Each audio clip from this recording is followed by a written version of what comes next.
তরফ থেকে আপনাদের স্বাগত জানাই। আমি রাখি রায়। আমি সুস্মিতা রায়। চলে এসেছি একটা নতুন ভিডিও নিয়ে।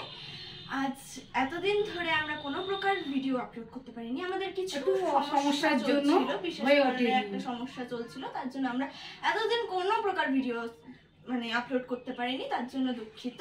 আজকে আমরা একটা নতুন রেসিপি করব, তেলকুই।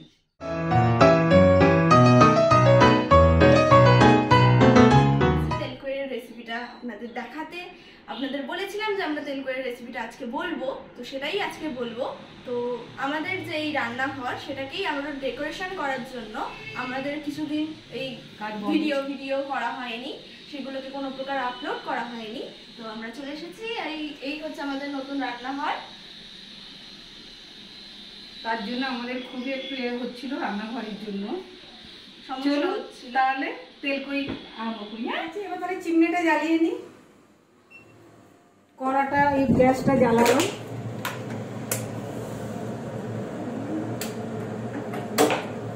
কড়াটা বসালাম,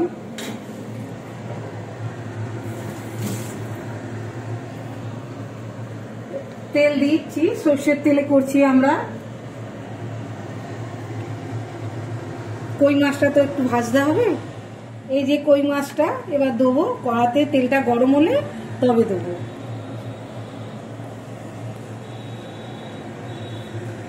তেলটা একটু গরম হলে মাছগুলো দিয়ে দেবো।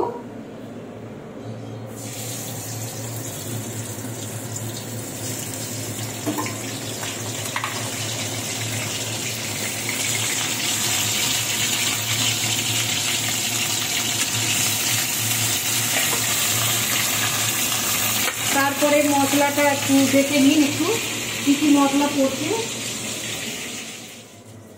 মাছটা ভাজতে দিয়ে আর এইগুলো যে বেটে দিতে হয়, বাটা হলে খুবই ভালো হয়, যার জন্য গুঁড়ো তো পাওয়াই যায়, কিন্তু বেটে মশলার যে স্বাদ সেটা কিন্তু পাওয়া যায় না। গরম জলে শুকনো লঙ্কা আর জিরে ভেজানো ছিল, কিছুক্ষণের জন্য ভিজিয়ে রাখলে তাহলে বাটতে সুবিধা হয়। আর একটা ছোট্ট আদার টুকরো আর 1.5 খানার মতো টমেটো, সব একসঙ্গে বেটে নেবো, নিয়ে তরকারিটা বসাবো।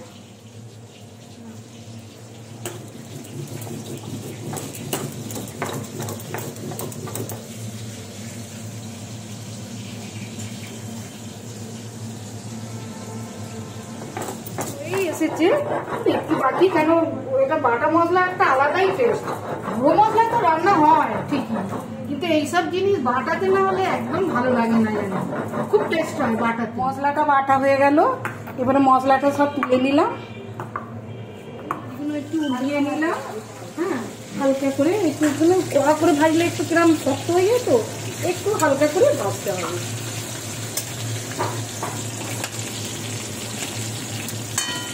এটা আমার উল্টাতেও চাইছি। টমেটোগুলো কেটে নিলাম, মিক্সারে পেস্ট করে মাছগুলো এবার তুলে নিচ্ছি একটা একটা করে।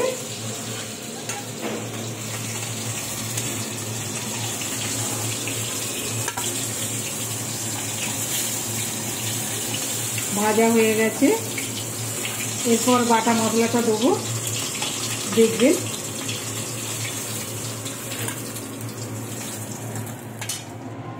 একটু তেল দিয়ে দিলাম, সর্ষের তেল, কেন একটু তেলে না হলে তো ভালো হয়। এটা বেটেছিলাম, সেই মশলাটার মধ্যে টমেটো বাটাটাও দিয়ে দিলাম, কালো জিরে ফোড়ন দিলাম,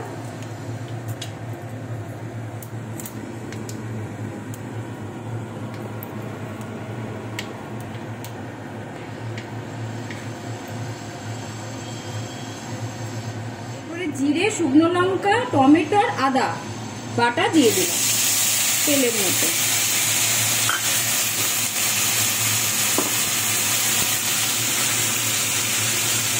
মশলার জলটা দিয়ে দিলাম।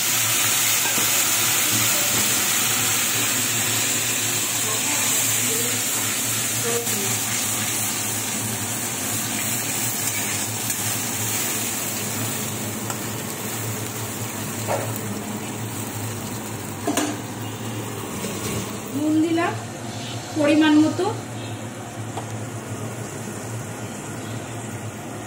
হলুদ দিলাম,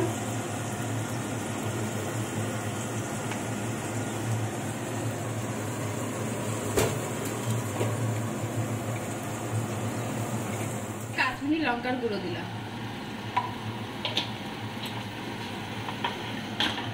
এবার মশলাটাকে কষবো। একটু রসুন বাটা দিলাম। মাছের আঁচটে গন্ধটা ছাড়বে না, তার কারণে একটু রসুন বাটা দিলাম।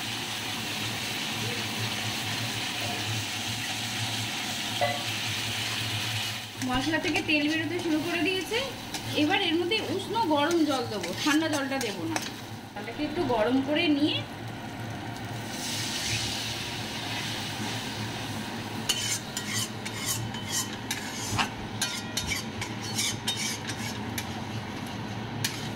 এই তেলকইটা করতে বেশি সময় লাগে না, অল্প সময়ই হয়ে যায়।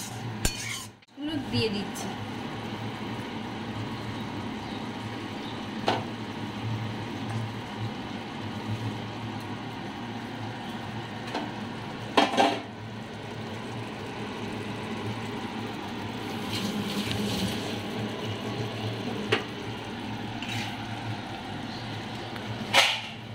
পুরোপুরি হয়ে গেছে, এবার নামিয়ে নেবো।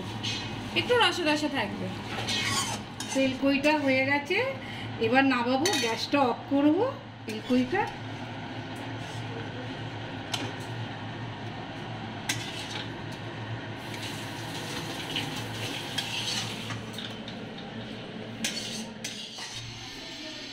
রেডি হয়ে গেছে আমাদের তেলকই। গরম ভাতের সাথে সেই লাগবে। অবশ্যই এটা ট্রাই করে আপনারা জানাবেন আমাদের কিরম লাগলো।